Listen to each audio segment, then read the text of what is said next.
Good evening, friends. Thank you so much for your patience. I'm really sorry about those technical issues, but very, very glad to have you all here. And to those of you joining on the live stream, hello. We're very pleased to have you here for the first in the Difficult Conversations series, What are the Ethics of Climate Protest? I would like to acknowledge the traditional owners of the land we're meeting on today. This is Untitled country, and I'd like to pay my respects to elders past and present and acknowledge that sovereignty over these lands was never ceded.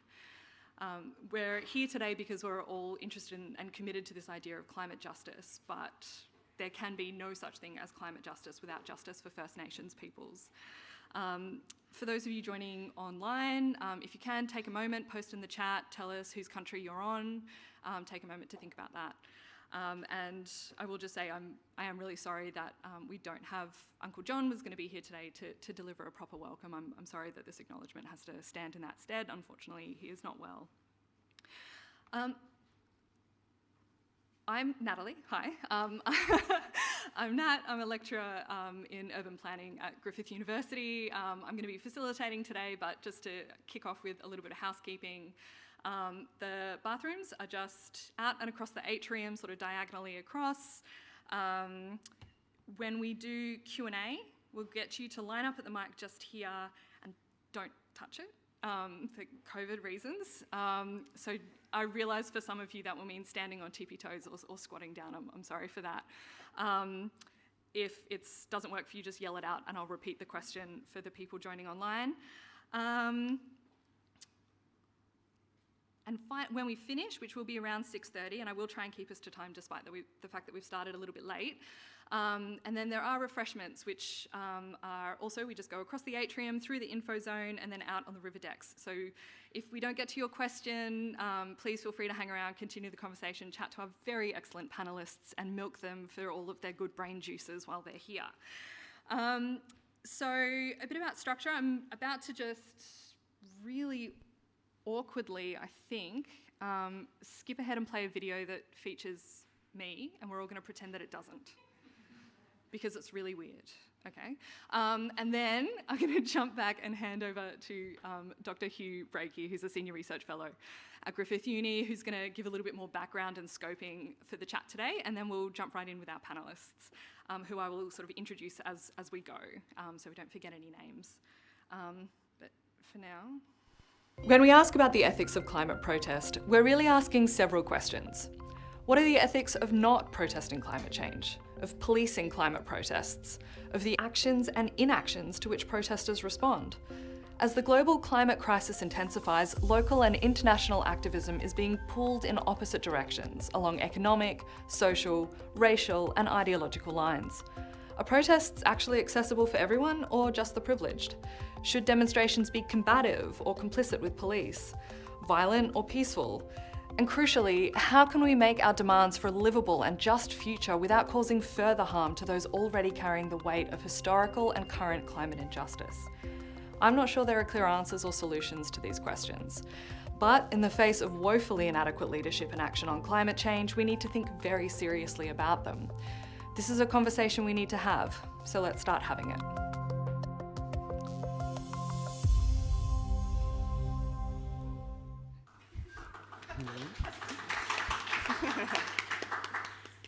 That's extremely kind of you. Hugh. Thanks, Nat. You were absolutely in that video and it was awesome. So hi everyone, my name's Hugh Breakey. I'm a moral philosopher from Griffith Uni, and it falls to me to give a bit of an introduction to this topic. This is an ideal task for a philosopher. We're very good at asking questions and notoriously bad at answering them. So I will just be putting forward some ideas that we can think about, and then I'll leave it to the panel and yourselves to think through their ramifications. So our topic today is the ethics of climate protest, and as we've just seen, the topic is broader than it might appear at first. The ethics of climate protest is not merely the ethics of climate protesters, but also of those who choose not to protest and those who respond to the protesters. So let's consider for a moment the ethics of responses to protest. We can ask, what's the appropriate ethical response, such as from police or government, to protests of different types? After all, the state and its agents and its laws claim a monopoly on violence.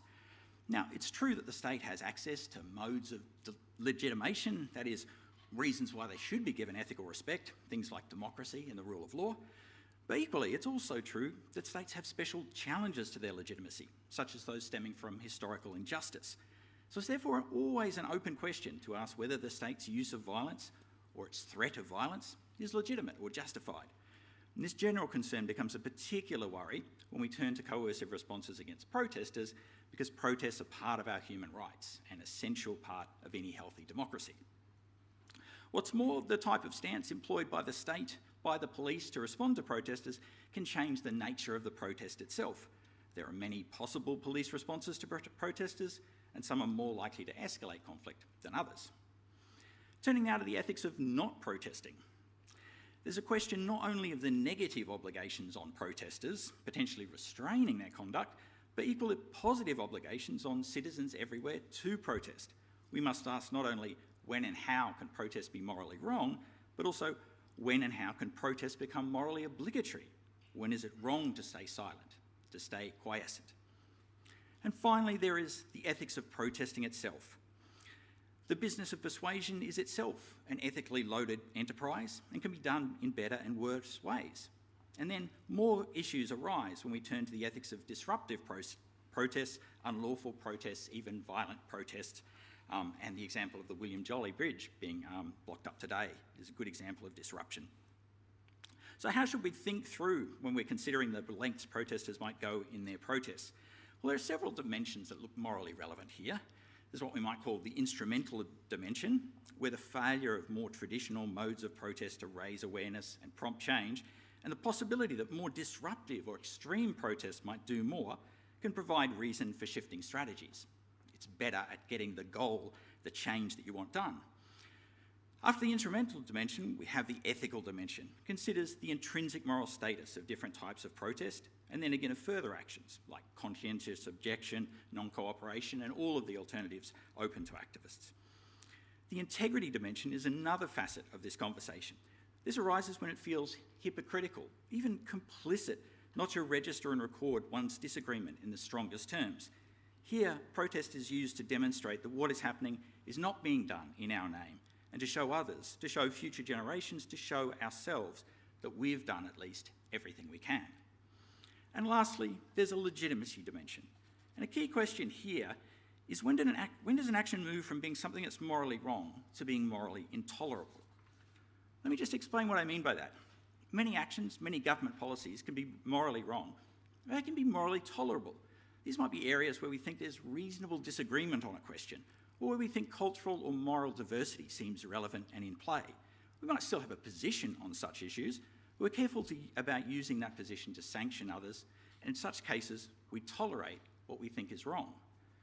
But in other cases, where we're increasingly sure of our own position, perhaps also of the hypocrisy or irrationality of our opponents, and in cases where clear and irreversible harms are being done, these give rise to contexts where a policy is not merely wrong, but is morally intolerable, and where recourse to disruption, social sanction, and even violence can become appropriate.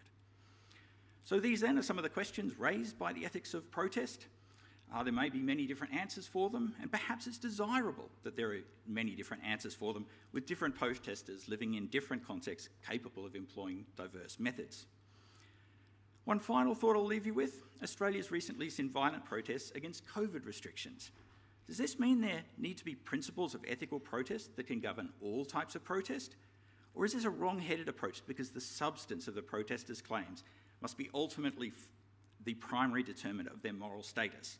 Perhaps in the same way that a war might be fought by the Geneva Conventions and yet still be wrong, be criminal, because it was a war of aggression. In other words, the morality of an action must be assessed on the basis of both means and ends, both the action undertaken and the moral urgency of the goal being pursued. So they're all the issues I'm going to raise, and I'll leave the business of interrogating them and answering them to our wonderful panellists and to you all. Thank you.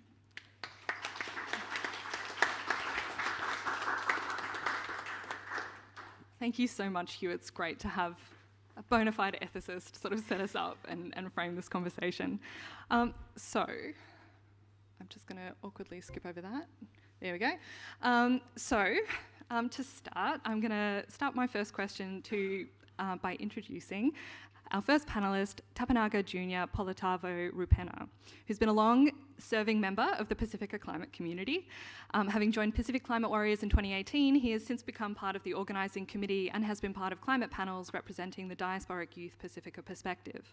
Studying a Bachelor of Social Work at the University of Queensland, TJ is passionate about his Pacific community and hopes to work with the youth within the Maori and Pacific community once he graduates. He's currently president of the UQ South Pacific Islander Association and actively contributes to issues and initiatives that can support and empower the future Pacifica generations. I don't know how you also find time to do all of that as well as study. That's incredibly impressive. So thank you so much for being here today.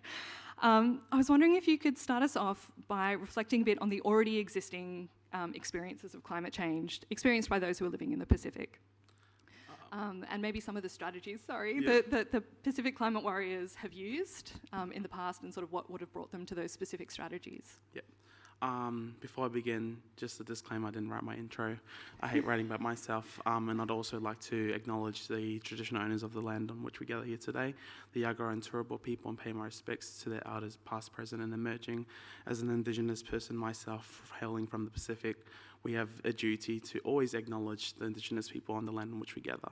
And so, once again, I'd like to acknowledge the traditional people or traditional nations on the land on which we gather here today, the Turrbal and Yagara people, and pay my respects to their elders past, present, and emerging. As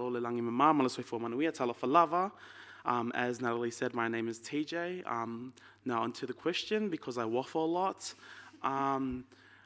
I can only speak from a diasporic perspective just because, as we say in the PC on Pacific Climate Warriors, those of us who are living in diaspora are on the front lines of climate action, whilst those who are living out in their homelands are on the front lines of on the effects of climate change. And so these are some of the stories that we've heard in Samoa. Like one of our youth rep for the Council of Elders for PCW, Brianna, who's currently in Glasgow, her experiences in the village, which is governed by the chiefs, every time there's cyclone season, and we know there's cyclone season because it's from this time all the way up to April. Every time they know there's a cyclone coming, the chiefs count how many children there are to ensure that by when the cyclone does come through, and these are heavy topics as well, and by the time the cyclone finishes, they know how many kids were there before. And so if there is a missing child, if there are missing children, then they know that they are missing children to begin with. That's just one experience in Samoa. Another experience is affected by a lot of Pacific islands is not only through cyclone, but sea level rising, is the graves of our loved ones constantly being eroded on, because most of the villages live on the coast, or if they're living on low-lying atoll islands, then the beach is literally in front of them. With sea level rising, it's constantly eroding the graves of our loved ones. And so I think in the Marshall Islands, just heard a story that literally, like the beach, when the sea level rising, high tide, cyclone will come in, and then when it goes out, you literally see bones of our loved ones going back out into the ocean, kind of thing. And those kind of things are really traumatic. We celebrate our loved ones when they pass away because we're celebrating their life and what they've done. And then to see that kind of celebration and all that like work be washed away by the place that's supposed to give us sustenance is very not heartwarming. It's very hard to watch this. And then this is also coming from one of the regions with the lowest level emissions. You kind of start pointing fingers like who is to blame. I think another story, and I think many people would have seen, with the low-level lying atoll nations like Kiribati, Tuvalu, Tokelau, many places, many islands in Solomon Islands and the Fiji Island group. Some of the islands are totally disappeared. They're gone. The communities have already moved, or it's just a lived reality. So when it's high, when we do have the high tides, the already sea level rising, and then a cyclone.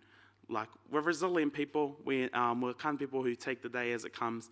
We live with it. So when the water comes in, to our houses, and like this is not not my experience with people in Samoa, but people in Kiribati. You just see them living their day-to-day life because this is a lived reality, which is very sad. These are just a few kind of sorry, I am also ESL. These are just a few perspectives from the Pacific, and I guess it's a very it's a driving factor as to why we do the work that we do. But yes, climate change is real. I'm pretty sure everyone here knows, but I just want to reinforce the fact that it is real, and we are facing it in the Pacific, but we are very resilient people. And as you can see that through the many actions that we do at PCW, our Pacific Climate Warriors. So I think one of our, for lack of a better word, one of our strongest events was probably the coal blockade, the canoe blockade at, I'm not too sure where it was, but up at Newcastle, where we drew back to our traditional means of transport, gathered our communities up at Newcastle, Sydney, and we, together with First Nations mob up there, and took all our experiences on the canoe with us, or not myself, but the PCW at the time, and kind of blocked the coal ships from leaving or entering. That was probably one of our strongest moments. It's probably one of our, for lack of a better word, more extreme kind of actions, because we're very much into storytelling. We're very much into drawing back into our traditional forms of knowledge to protest. And so we go from canoe blockade to our storytelling events. So and there's some which are happening in Glasgow at the moment. We had a Breaking Ground tour, I think, a few years ago, where we went up to Rockhampton, and we did one in Logan, basically to connect the community, Pacific community, and basically share our stories of resilience, but also share our stories of climate change and what's happening to us. And it's just, I think, because there are a lot of levels. If we do a violent action, or if we do an action like the one that they did at William Jolly Bridge, there's like a lot of consequences that could affect a lot of our members. And so we seem to stick to our storytelling events, because I think for myself, we see storytelling as a means to change people's hearts, and in that kind of process, change their minds on the kind of things that they do and the people that they support and the policies that they are going to enact. Yeah. So you go from the canoe blockade to the storytelling events that we do. I think one of our current ones that they're doing in Glasgow is Have Your Say. So it's a play on words. A say, S-E-I, is a flower that you'll see, that you identify. If you want to identify Pacific Islander, whether they're male, female, or non-binary, and everything in between, they're wearing a say either on their left or their right ear. I would have worn mine today, but I was in a rush, and I was very late, and I don't have a say. And so it's a play on words with S-A-Y, yes, because everyone here understands English as well.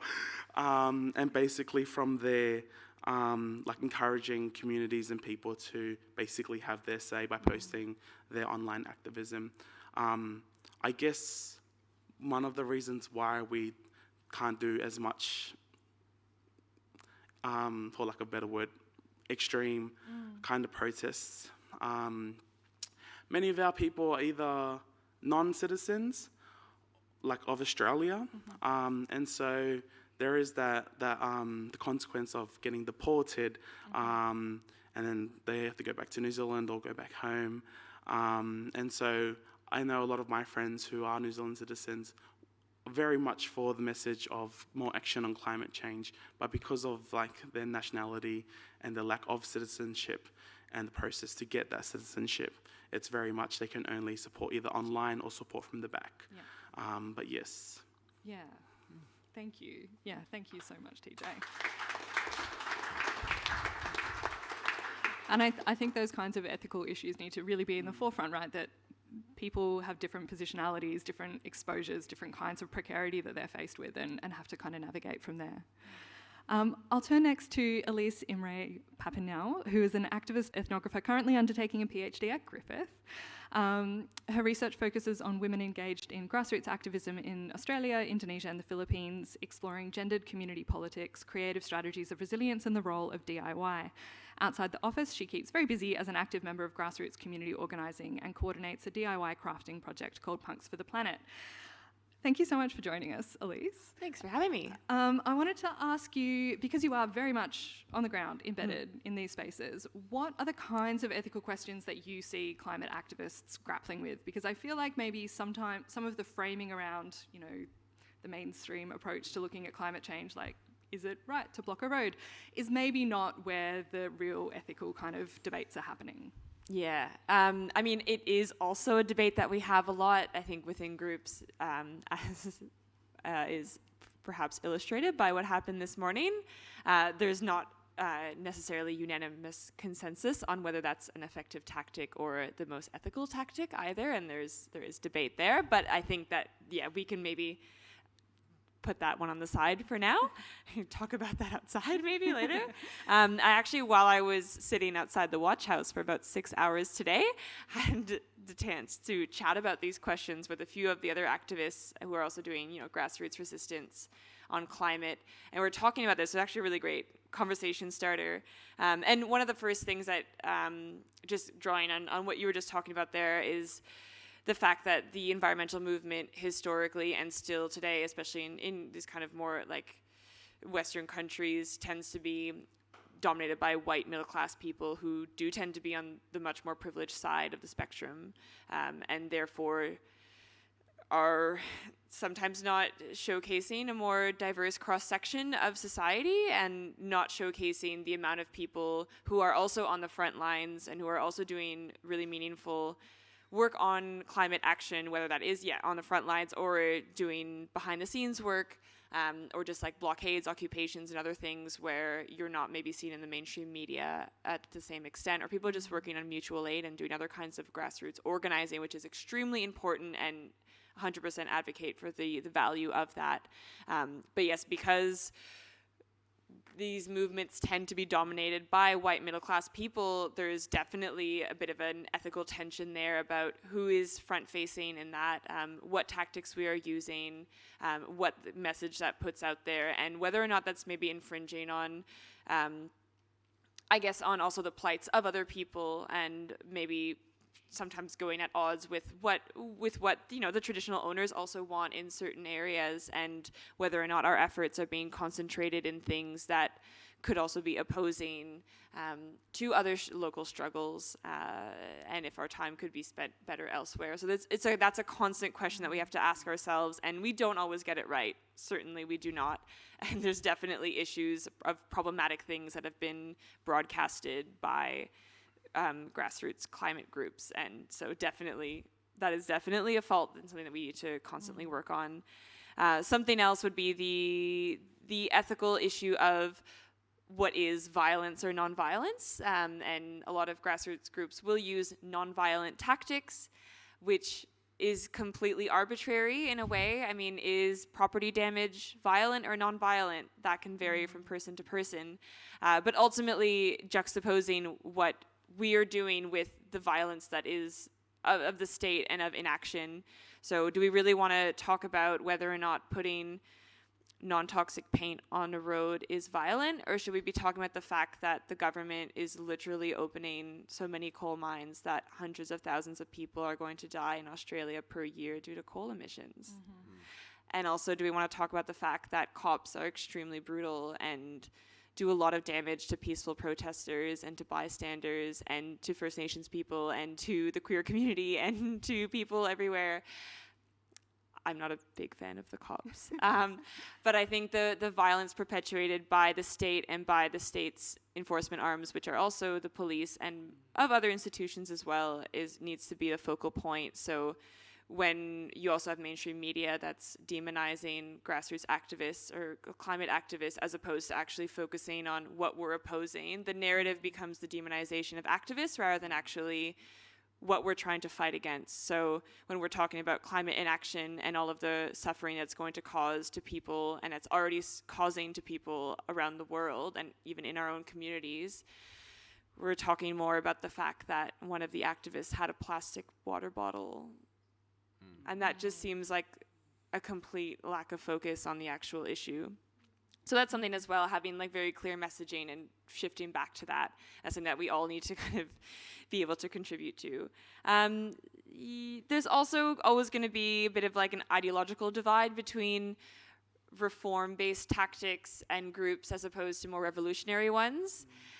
So, you know, are we actually asking the government to change their policies because we believe that the government is going to save us? Or do we actually want to abolish the system altogether? And that also causes a lot of tensions between activist groups, especially at the grassroots level. And on that, even just the tension between grassroots structures as opposed to more formal structures like NGOs and not-for-profits. And of course, grassroots structures are more unstable because they don't have that kind of funding, often self-funded, often organized around a specific campaign, a specific group of people, often don't have the stability of having like a proper space, often more subject to repression by authorities, but they don't have the same corporate or like donor-based agendas, so they have more freedom to do things. And so grassroots organizing has so much power and potential for that, but also is extremely unstable. And there's also tensions between what we're able to do versus what maybe other organizations more formally are doing, or maybe rather what they're not doing. So trying to force that action, I think I'm a huge advocate of grassroots level resistance. I think it does have the most potential of power and influence and community building, which is extremely important as well. And I have a million other points, but I don't want to waffle on too much, so maybe I will keep some of those for later. Okay, thank you, Elise. That's wonderful.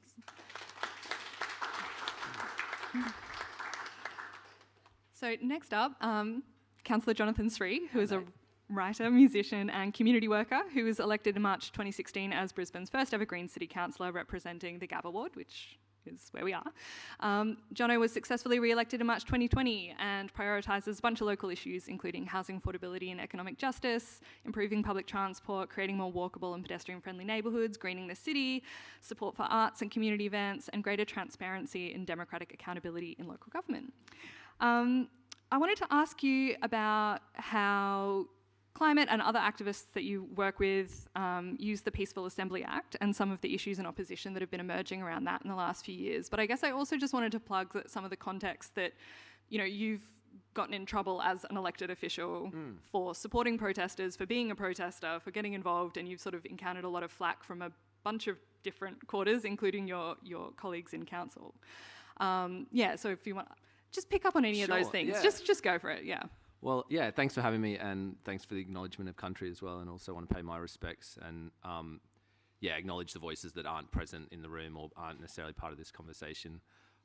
As a starting point, I don't think property damage is violence, and I think it's really intellectually dishonest when people start to conflate the two. I think the only exception to that would be if depriving someone of access to a certain piece of property actually causes material harm to them in other ways. But I think we, as a community of people who are concerned about social change, need to draw a really strong distinction between the two. I think there's a broader question about whether property damage is ethically justified or is a good idea or is a good tactic, but calling it violence is just stupid. And we should just be very clear that, like, no, that is not violent.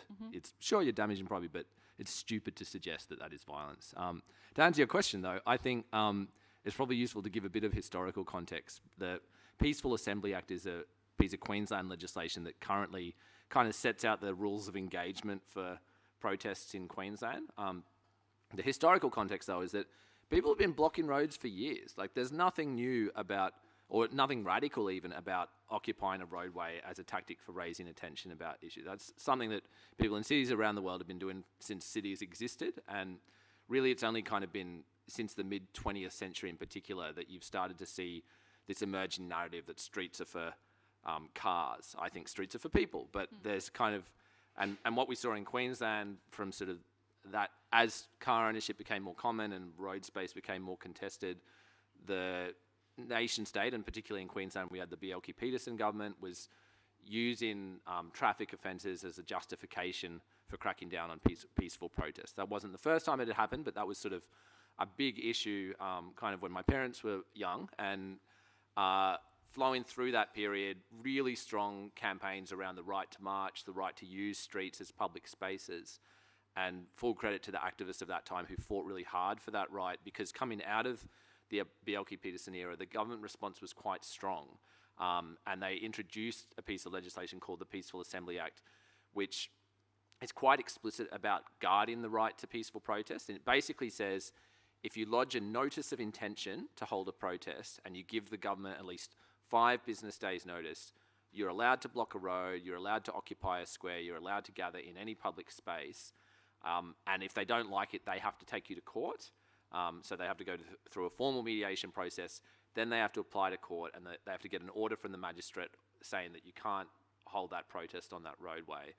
And importantly, the test for the magistrate is that there has to be a serious risk of public disorder or, an unreasonable or excessive infringement on other people's rights and freedoms. And this was an interesting one because for me, a couple of years ago, actually when the government was introducing another piece of legislation around the dangerous lock-on devices, and I don't know if Claire will mention this, but there was this big moral panic about somehow activists were locking themselves to things, and isn't that terrible? Anyway, we held a protest about the right to peaceful protest, and I lodged one of those notices of intention saying we're going to block a road during peak hour, which maybe not many people had done in the past of actually going through that process of lodging a notice. And the mayor was outraged, and it became a big thing, and he said we're going to take these extreme Greens to court. And I actually won in court because the magistrate accepted the argument that no, the whole point of the Peaceful Assembly Act is to say that you can actually block roads. And so that was kind of an important win. Still, though, what we see consistently is that when people go through that formal process of lodging a notice of intention, either the police or Brisbane City Council will put up all kinds of barriers, will make it really difficult, will threaten to take activists to court, and a lot of people who don't know the legislation well will just kind of agree or acquiesce. So we still see a lot of examples of people being told by council, oh, if you want to have a protest in King George Square, you need public liability insurance, which you don't, just by the way. Or they'll say, oh, you can have your protest, but you're not allowed to set up gazebos for shade, which again, in a hot space, it's clearly appropriate as part of a protest to set up some shade structures, but the bureaucracy will set up these barriers. Now we're seeing the Queensland Police saying to people, you can't block the road unless you've got at least 100 people at the protest, which again is really arbitrary and silly. But because of the way that legislation is structured, if activists hold their ground and insist on the right to march and they've put in their 5 business days notice, the police actually have to take them to court. And so gradually more activist groups are learning how to use that legislation effectively. My big fear is that as more people start to use it effectively, the government may well make attempts to water it down. And so far they haven't tried. But if they do try, by God, we've got to fight that. Yeah. But I think it's important to recognise that lodging notices of intention, that can make sense. It can give people warning that the roads might be disrupted. It can allow the bus routes to be diverted, et cetera, but it also potentially undermines one of the fundamental points of peaceful protest, which is to cause disruption. And so, sometimes people talk about asking for permission to hold a protest. That's not the mechanism in Queensland. It's not asking for a permit to hold a protest. It's giving a notice that you're going to hold a protest. But even that step of giving notice kind of gives the game away. It tells people that the road's going to be disrupted, and maybe that's not what you want. And I think, need to remember that there are many different kinds of protest, and they're all part of a broader activism toolkit. So we've got, storytelling and petitions and submissions and electoral pressure and all this really broad range of tools we can use to advocate for change. But even within the sphere of direct action, there are many different kinds of protest, and they all have their role to play, and they all have different forms of legitimacy and effectiveness. And for me, I'll often lodge a notice of intention to hold a protest because I know that makes it much harder for anyone to get arrested for blocking a road. And that's a way of making a protest more accessible to a wider range of people, because as Brother said, you don't want people who maybe are migrants or non-citizens getting arrested. It makes it a safer space for more people to participate in. So that's one of the reasons I use them from time to time, but also just tactically, the hassles of continually fundraising for fines and court or appearances and all that can be a big strain on a movement. But I do think there's a really important place in the movement for disruptive protests that don't give any warning. And I think that's a really important piece of the toolkit that we need to insist upon. And I guess it comes back to one of the questions that was proposed in the intro of like the responsibility for the rest of us of like, do we have a responsibility to engage in protests? Not is it right to block roads, but is it wrong to sit by and do nothing as our planet burns? And that for me, I think, is probably the broader ethical question. And it's been interesting in some of the Facebook threads and chats on, in response to, say, actions like today, where people will post up and say, I agree about climate action, but this is the wrong way to protest, or this is the wrong way to advocate. And the very gentle response is, okay, well, what's your alternative suggestion, and what have you tried, and is it working? And invariably, people don't have a good answer to that. So yeah, I think in the current climate, blocking roads is a good way of causing a scene and getting some media attention, which in turn provokes further conversations. It's it's something that I think we need to be willing to defend as a legitimate tactic, but recognise that it's only one tool in the toolkit. Absolutely. And I think, reserving our ability to call a snap protest when we need to do that. And we can't give 5 business days because something is unfolding. Big and time. we need to do that. Yeah. Thank you very much. And I might just finally add the importance of insisting on the right to public space in and of itself. So regardless of what the protest cause is, people should be able to gather in public squares without asking for permission. And maybe we can talk more about the COVID protests and the authoritarian responses to other causes later. Absolutely. Thanks, Jono. Cool.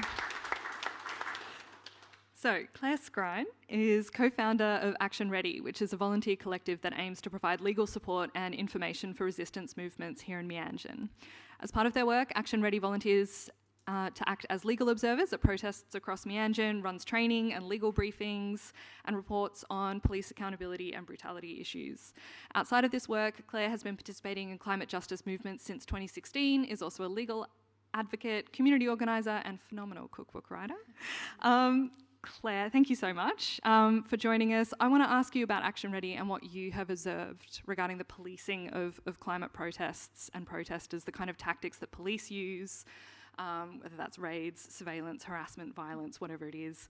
Because I feel like maybe, and this was my first question when we were sort of offered this topic, like what are the ethics of climate protest? I was like, well, what are the ethics of policing climate protests? I feel like that maybe is what I would love to pick your brain about. Yeah, absolutely. So thanks so much for having me, and thanks so much to these other amazing panelists. And I'd also just like to echo those acknowledgements of country and note that sovereignty over these lands was never ceded. So a bit more about Action Ready, I guess, to begin with. So we started Action Ready in 2019, myself and a couple of other friends who were involved in like climate activist spaces, but also had either recently graduated from law school or were finishing up that work. And I guess, one of the things that always drew me to direct action or nonviolent direct action was, this idea that like there's a role for everybody, and Elise touched on it as well with talking about the role of mutual aid and all of that behind the scenes work. And one of the things that when I became involved, I was went up north to like Wangan and Jagalingou country, where Adani wants to build the Carmichael coal mine, and I was involved in some actions up there, and that's kind of where both myself and the other friends that I started Action Ready with, we kind of found ourselves doing some of the kind of more legal support work. So, helping to make notes about interactions with the police and, picking people up from watch houses and then doing some of that follow-up work as well. So, supporting people through the court process. And, I guess through that work, we really saw the need here in Queensland, and I guess particularly here in Brisbane where we were based, to, have a kind of more structured support network for that work. And similar things already existed in in Melbourne. In Naarm there's the Melbourne Activist Legal Service, and Nicola Paris from Counteract has been doing amazing work in this space over many years. And so we were very privileged to have access to some support from those existing services. And we basically set up Action Ready to do a few things, I guess, as Nat mentioned. Like one of the big things is providing information and education and resources for activists to be able to have a centralised place to find information, because that was one of the things that really drove us to start it. Was at that time in 2019, it was a really big time for climate activism here. That was when XR kind of really took off, and there was just a lot of grassroots organising happening. There were actions happening every week. It was a really exciting time, and it really felt like things were building. But there was also some kind of concerns from people who'd been involved in the space for a while around ideas of informed consent, I guess, and making sure that people that were putting themselves in potentially arrestable positions did understand the ramifications of that, and going back as well to what TJ said about the real and very serious risks for some people, versus what might not actually be a huge deal for others. So we made a website, and that resource kind of exists to share knowledge about police powers and responsibilities, and our rights to protest as well. And we also aim to do a lot of accountability work. So now you asked about what we observe with policing. So one thing we try and do is act as legal observers on the ground at protests. So collecting data and information and footage from police interactions, and try and to the best of our ability, we're all volunteers obviously, and the capacity to do this work is it's limited, but there's so much potential in how, documenting trends in how policing is happening, and, some of the really concerning things that we're seeing. So we try to do that accountability work, and then record back to the public, and, also, do things like put human rights complaints in, and, raise it with the police minister, so that there is a paper trail, I guess, and so that, as we continue to do this work, and hopefully as others continue to support that, legal support work as well, we're kind of building on that base of, resources and documentation, I guess, of, what we are observing at protests. And I guess the other element of, legal observing and what we try and do with Action Ready is also just about expanding the space, the political space, and also the space that protesters feel they have on the ground. So I guess in a way it's like a form of encouragement. It's I think sometimes having legal observers at an action can help activists feel a sense of support, and that's kind of one of the theories underpinning legal observing is shifting that line of, we're talking a lot about what does society or what does the broader public deem appropriate, and there is a certain element of having some people in high-vis vests with the word legal on them, as bullshit as it is, that adds an element of legitimacy. It does, and if nothing else, we hear from activists on the ground a lot that it means something to them to have us there, to have someone actually with a camera taking notes. If nothing else, it means that they don't have to think about it. So that's a big part of what we do. And I guess in terms of what we've observed with policing, I think it's no surprise to anyone that, policing of climate protests and all protests has definitely, increased in its scale and its militarisation over the last few years. And, we're certainly seeing, I guess, to put it simply, a real trend in the police just being totally unable to peacefully de-escalate and manage protests, or at least certain protests, without resorting to escalation and eventually violence, and tactics like kettling, and so pushing protesters into a confined space. We saw that a lot particularly in the height of the pandemic, which is obviously particularly concerning. And we're seeing riot police deployed at much larger scales than, say, a few years ago. And we're also seeing a response, or the police working with government to introduce things like the dangerous attachment device laws that Jono mentioned. And we're also seeing lots of different tactics. MALS, the Melbourne Activists Legal Service, I think they call it strategic. They call it a strategic incapacitation approach by the police, and I'm not sure if that's terminology that they've actually managed to find from inside police sources, or it's what they term it. But it's basically this increased approach to policing that takes a few different strategic avenues to depress protests quickly, and that can involve things like arresting organisers, using really harsh bail conditions that are, not even arguably, are just definitely unlawful, and increased militarisation and very kind of strategic specific deployment of weapons and things like that to basically incapacitate the protest quickly and before it is even able to set in for a long term. So we and in saying this, it's tracking policing is really difficult because it changes all the time, and we see so many different factors at play. What the protest is about, the kind of tactics that are being deployed. It should definitely be noted too that we definitely see that when protests are organised by First Nations people, there is a much heavier-handed police response almost always. So it really depends, and I could talk about it forever, and really happy to talk about specific bits, but cops, they're doing things. Yeah. So this is a really interesting thing that we've seen a lot lately, which is basically the police, particularly to organisers or known protesters, putting bail conditions on people when they're being arrested. So it kind of started that we were seeing you're not allowed to enter the CBD, for instance. So that happened a lot during protests where there was a lot of actions happening in the CBD. So one of your bail conditions is I think most people would probably know what a bail condition is, but basically something that the police order you to do or not to do in between the time when you're charged with something and when it goes to court.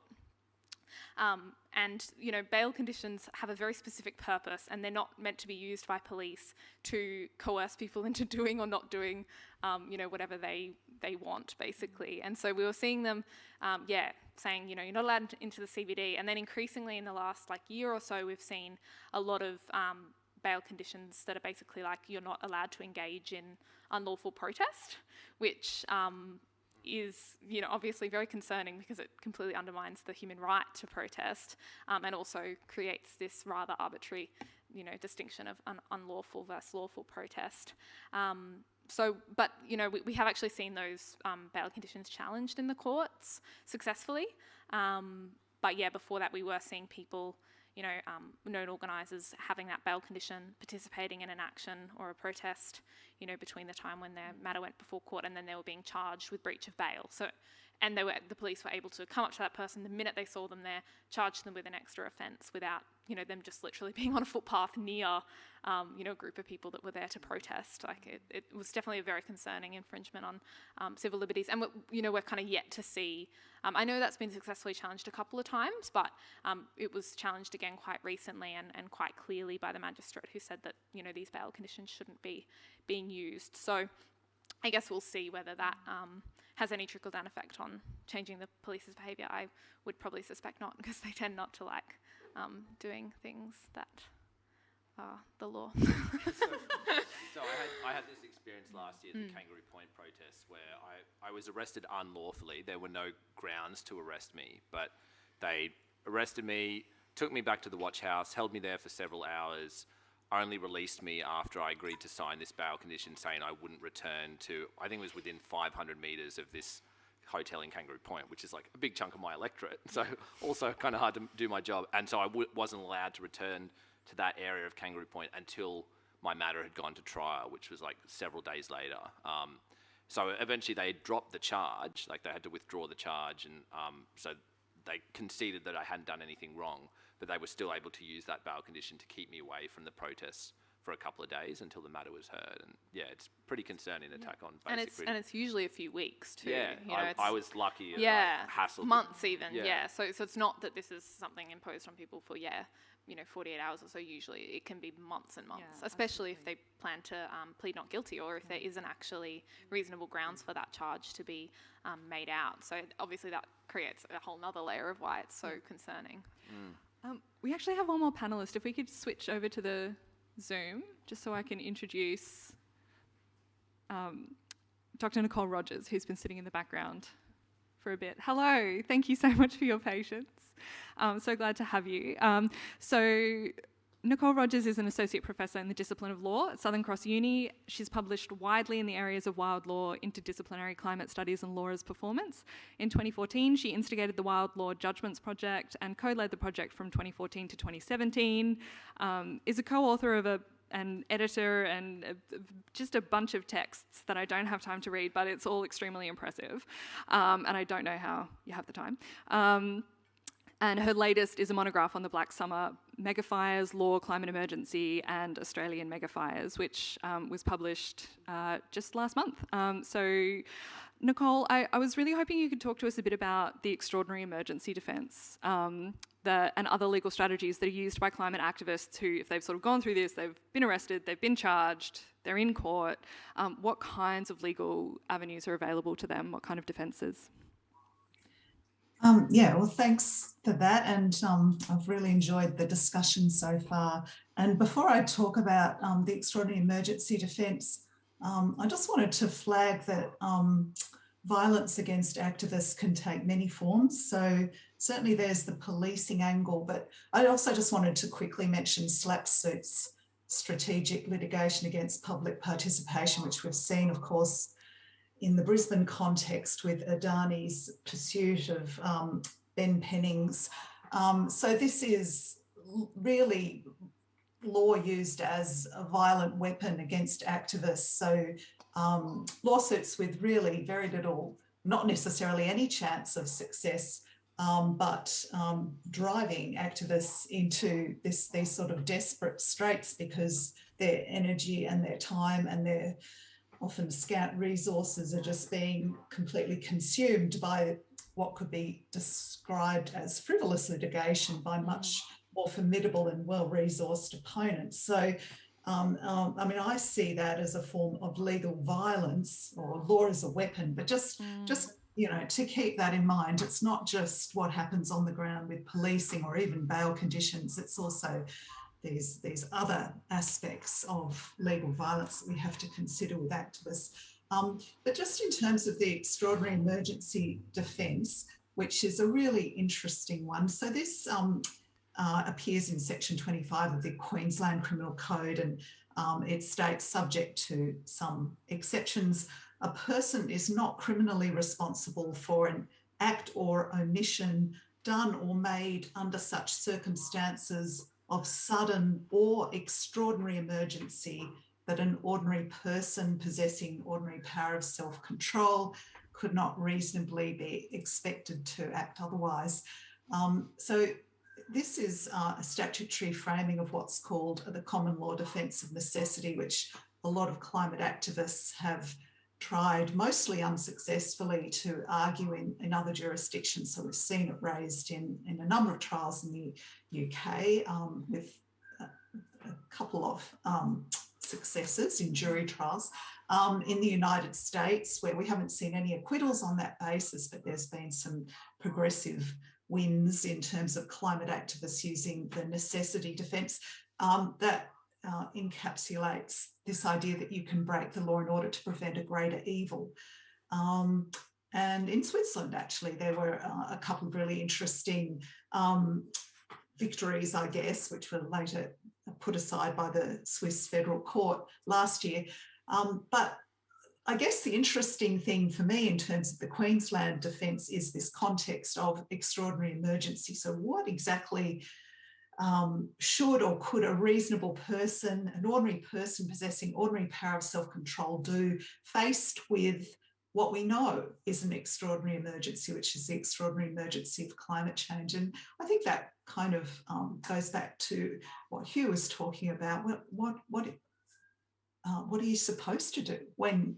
What are your moral obligations when you know that you are living through a period of history which compromises not just all of humanity, all of future humanity, but all life forms in this biosphere? What is an ordinary person possessing ordinary power of self-control? What would they reasonably be expected to do? And that's, I think, the beauty of this defence, is that it puts that question squarely before a magistrate.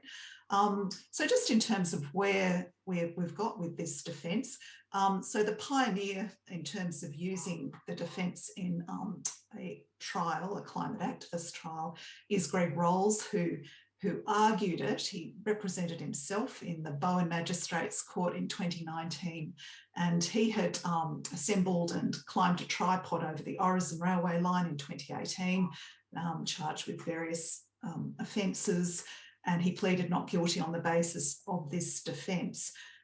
So he wasn't successful, I might add. The magistrate dismissed it in a pretty scathing fashion.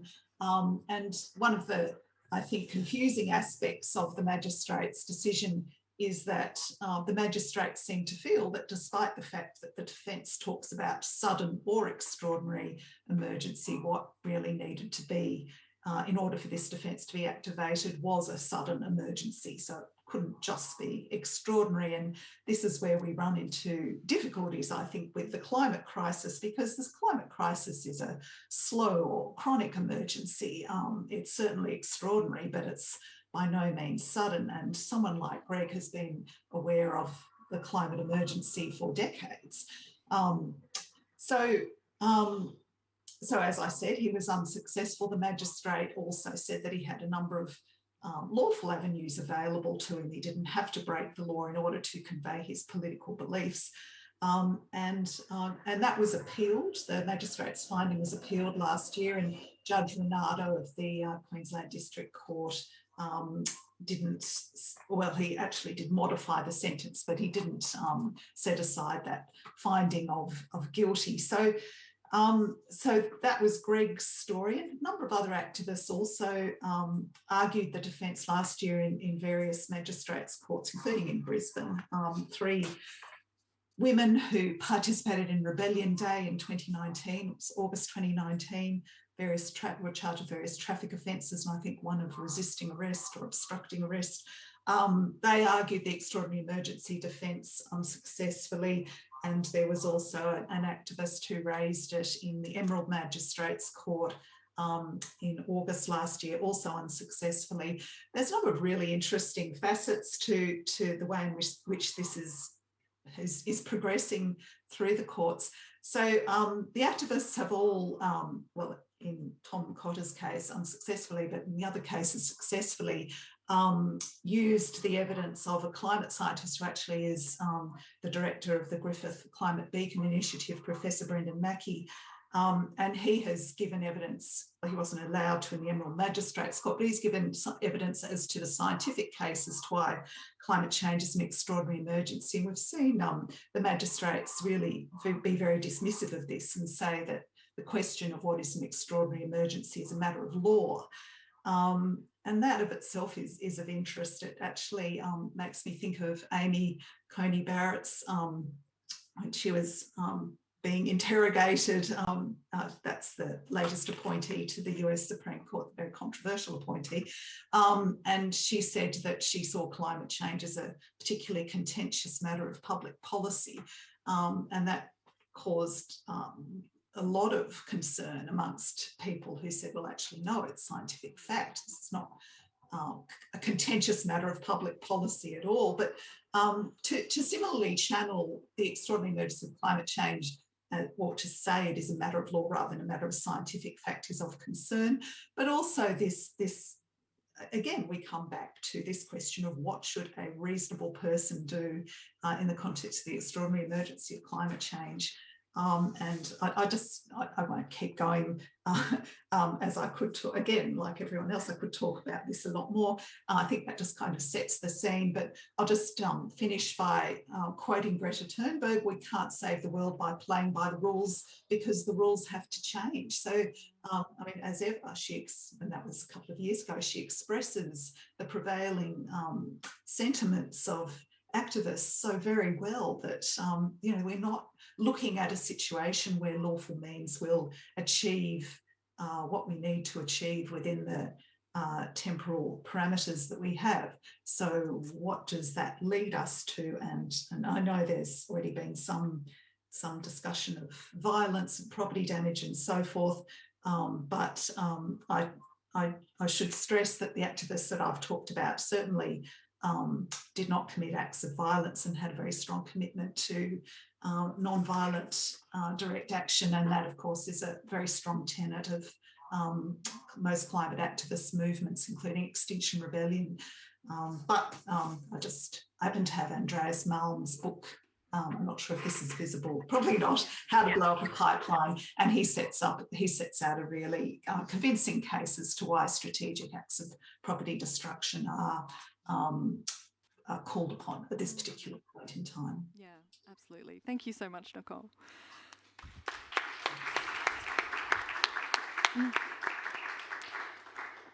I am horrified to find that it is 6:30.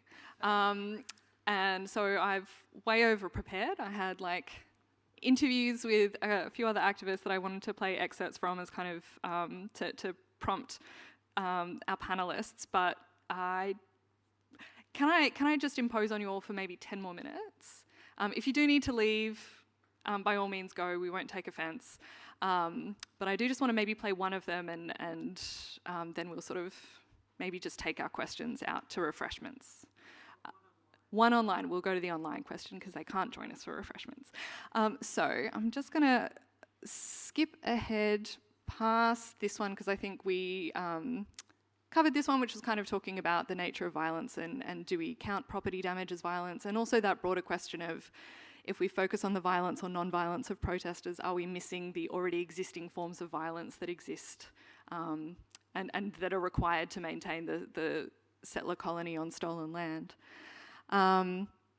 Just feels so wrong just to be skipping over all these. Anyway, I'll find other ways to share these interviews with you, I promise you that. Could we just play the second excerpt here? What's the long-term plan? What's the long-term strategy? What's the long-term goal?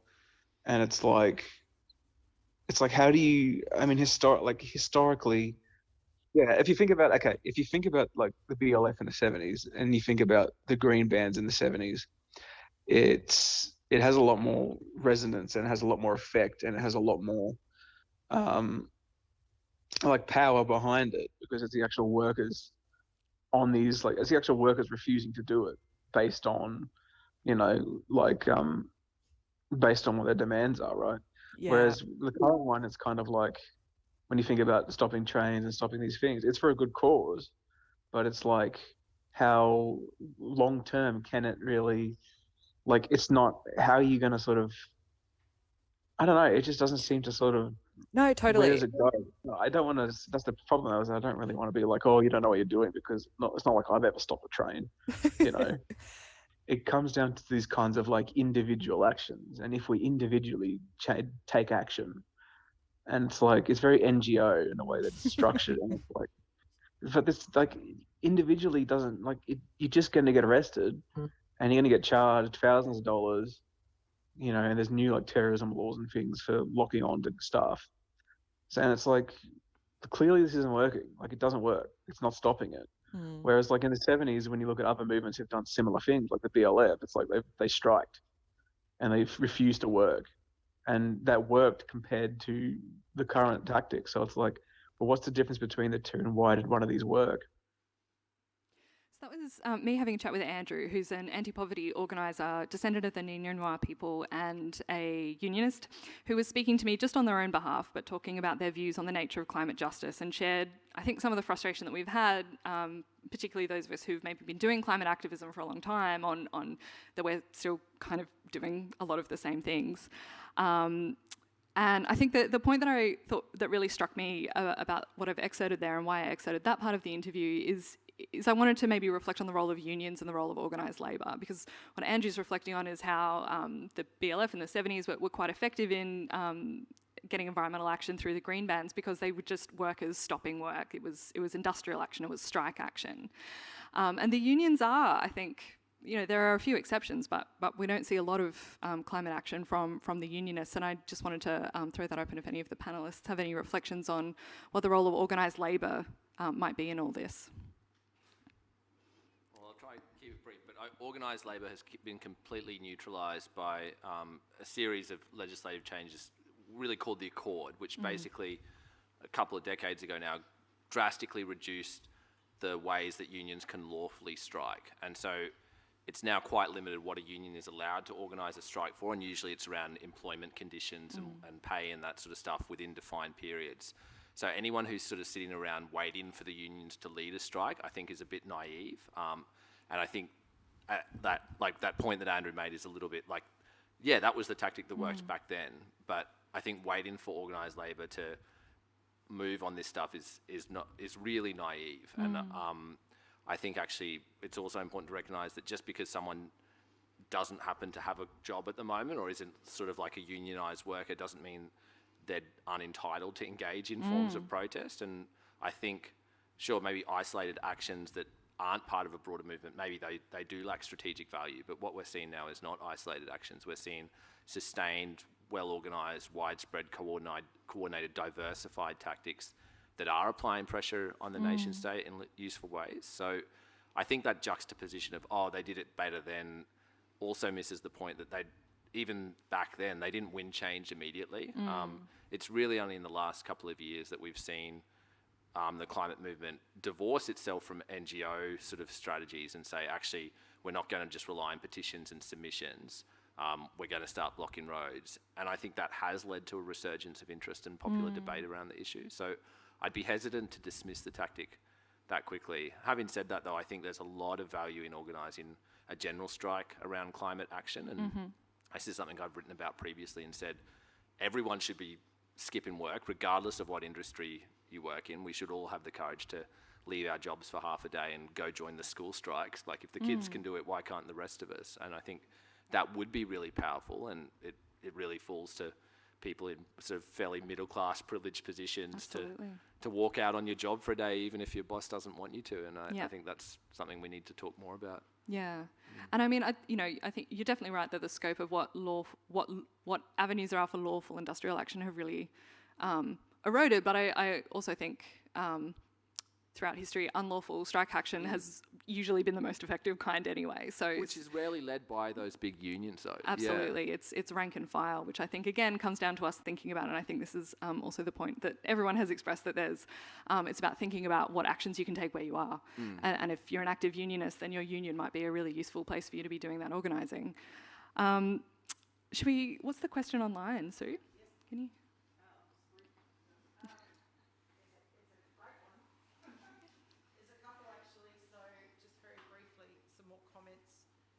Is there a future to collaborate with police to improve their practice? Is there any ability to do that? What are the most effective protest measures, which you've just been discussing? Can we get all your bios and these slides on the website? That's an easy one.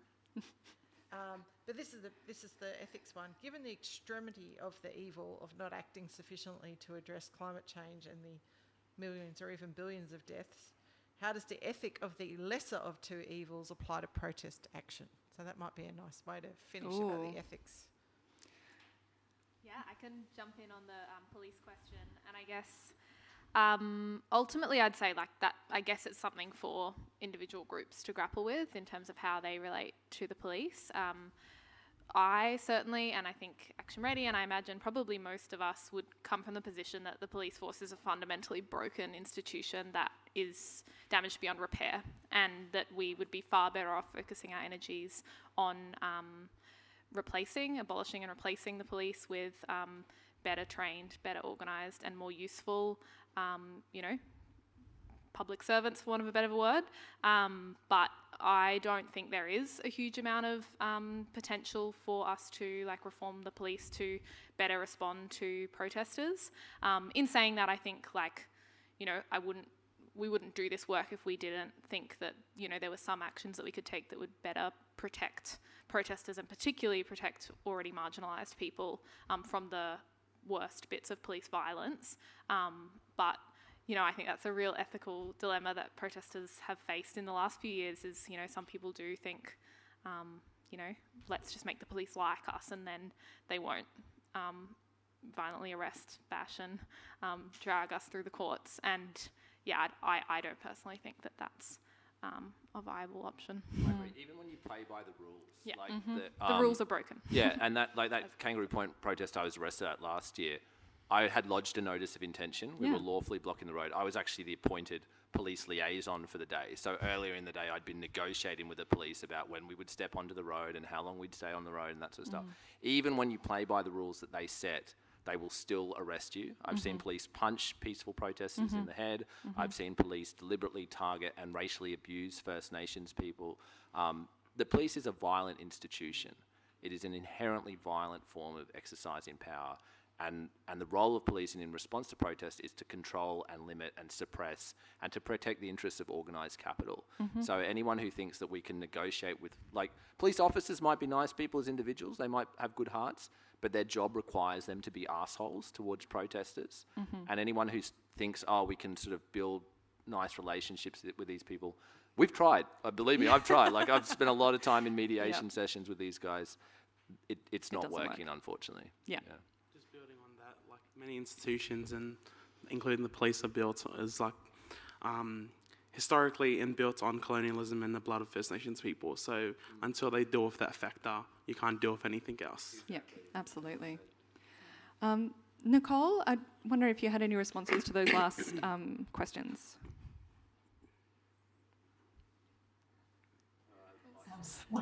They were inaudible at my end.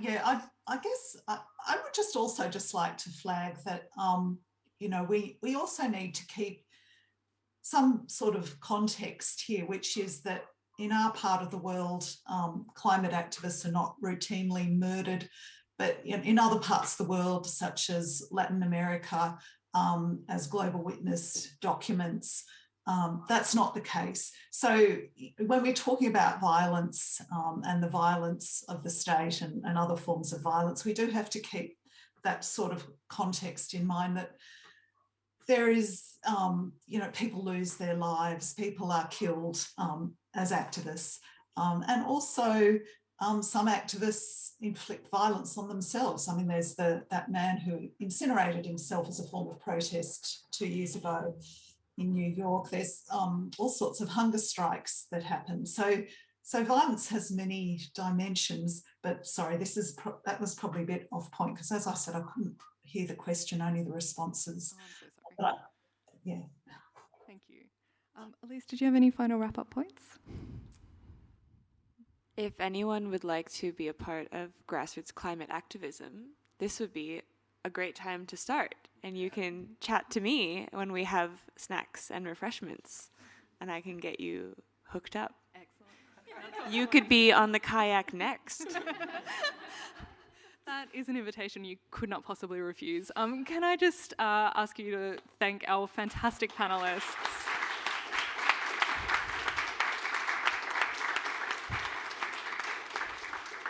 I'm so grateful to all of you for sharing your perspectives and your wisdom and your experiences. And I know these are not abstract issues, they're personal and lived, and I know that can be hard to talk about in a room full of strangers, however friendly and wonderful they are.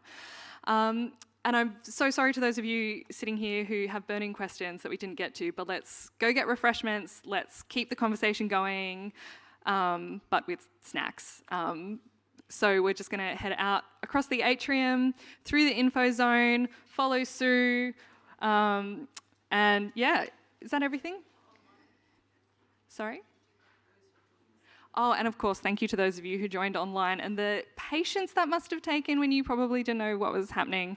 The last thing I will say is, if you have enjoyed kind of wrapping your head around some of these issues, this is just day one of the Difficult Conversation seminar series. Every night this week, online, in person, here in this room, we're going to be hashing out on a bunch of different topics, which we can maybe spruik together. If you want to hear more about what those are, just come up to myself or any of the other Griffithy looking people. And I hope that this was only the start of the conversation, because each one of you were like, oh, I could talk about this forever. And I tell you what, I could listen to all of you forever. So I really hope we can keep doing that, maybe in a slightly more relaxed forum. Thank you all so much.